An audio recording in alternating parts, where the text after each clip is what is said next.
Past Greats, the show that looks back on the lifetime of one of the greats from the past, who is no longer with us. This is a short look at the life of Henry Ford, an American industrialist, the founder of the Ford Motor Company and sponsor of the development of the assembly line technique of mass production. Henry Ford was born July the 30th, 1863.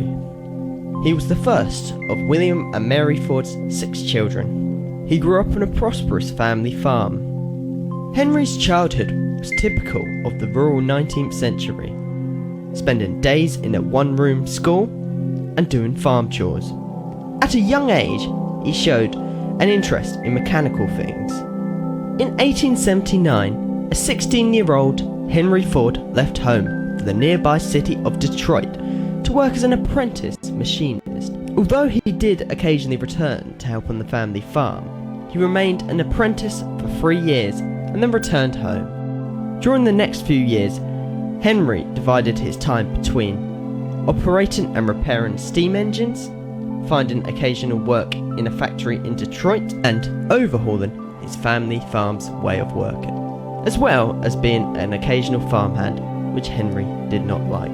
Henry married Clara Bryant in 1888. Henry supported his wife and himself by running a sawmill.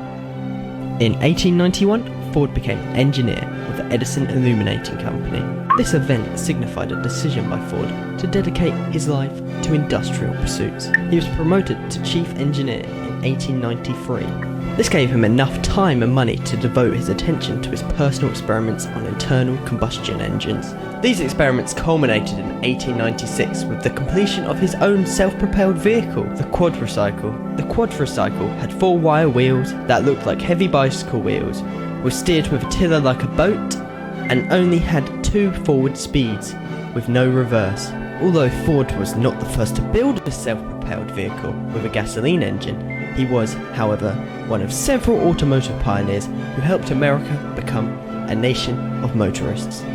After 2 unsuccessful attempts to establish a company to make automobiles, the Ford Motor Company was incorporated in 1903, with Henry Ford as vice president and chief engineer. The young company only produced a few cars a day at the Ford factory on Mack Avenue in Detroit. Groups of 2 or 3 men worked on each car, from components made to order by other companies. Henry Ford realized his dream of producing